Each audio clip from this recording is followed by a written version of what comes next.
Hello and welcome to mycadsite.com, and this video tutorial is going to show how to do some basic customization in AutoCAD, and this is part of tutorial 4-12 at mycadsite.com, and let's just get right into it. Now if you have your Express tools installed, which usually are these days as default with AutoCAD installations, you can use this command called alias edit, which will allow you to create shortcuts for different commands. And so what you can do is just add, and I'm going to create one just called DL for dim linear. And as you type in, it'll bring up all those commands. And so you want to really double check that, make sure that is what you want. Maybe write it down as well, just so you have a list of the new ones you're adding. Press OK. And what it'll do is if it's already used for a command, it'll tell you that data link will be overwritten, which means okay, that's fine. I don't use data link very often. If I do, I'll just type in the full command instead of just the shortcut alias. So I'm just going to hit yes, and now it's added in there. You can see it's right in there. Apply, and then it's going to say, okay, you going to change this configuration file? And I'll say yes, because that's the one I want AutoCAD to use. And I'm set. So it's been updated. AutoCAD's been updated. Everything's good. And now if I type in DL, now I can put in my linear dimension very easily. And that's a nice quick way rather than having to go back and find the dimensions and go all that route. Just type in DL, and that's where your shortcuts come in. Now if you don't have Express tools installed, you can just enter them in manually right here. The problem being, you need to make sure that you're not overwriting another command, and that can be very, very problematic.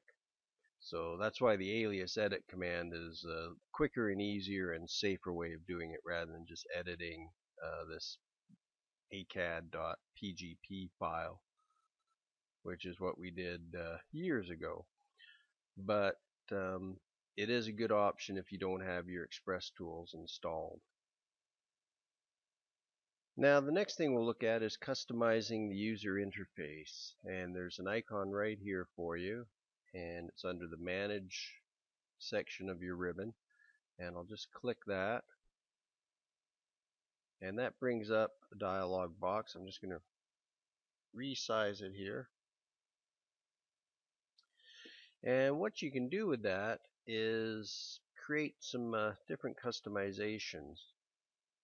And so one of the things I'm going to do is change my quick access toolbar, and that's normally right across the top here, but with my smaller screen you're not going to see it. But what I'm going to do is click on that, and I'm going to add spell check to it so that it's very easily accessible.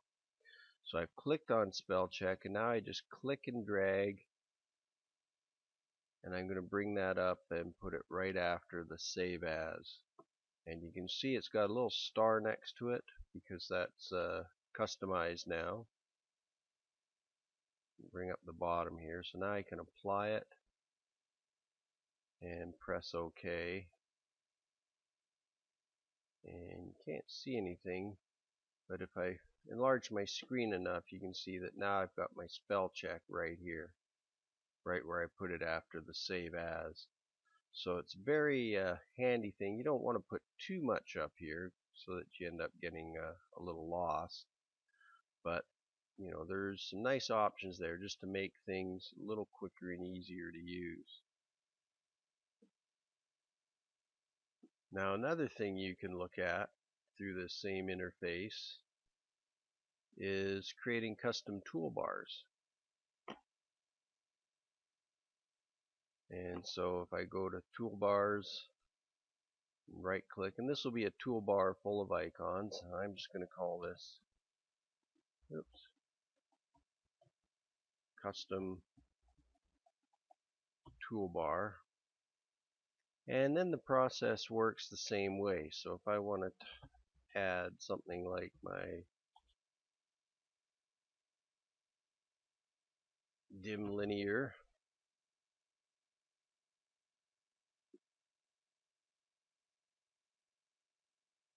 and you can see it's just going through the list here. There we go. And I can just click and drag this up. You'll see a little blue arrow pointing to it, and now that's been added. So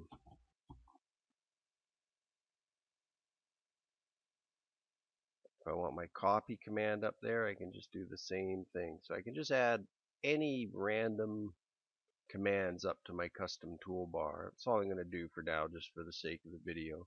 But I'm going to hit apply and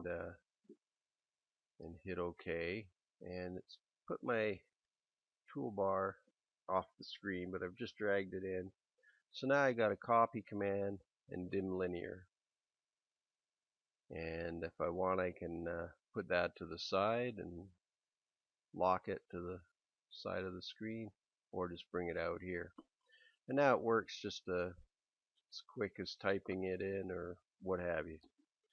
So there's a few good ways of customizing AutoCAD, and the main goal is really just to make your job easier. And by making it easier, you'll be faster, more efficient, more accurate.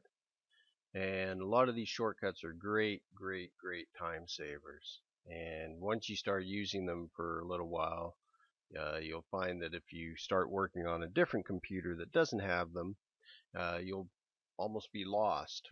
And so it's worth learning, worth getting into, and you can also migrate these to new versions as you update and upgrade over the years. Thanks for watching. This has been Art at mycadsite.com. Check out the website for a complete free AutoCAD course. 4 levels. I'll take you from the basics through to 3D rendering and pretty much everything you're going to need to know in your day-to-day drafting. Thanks for watching.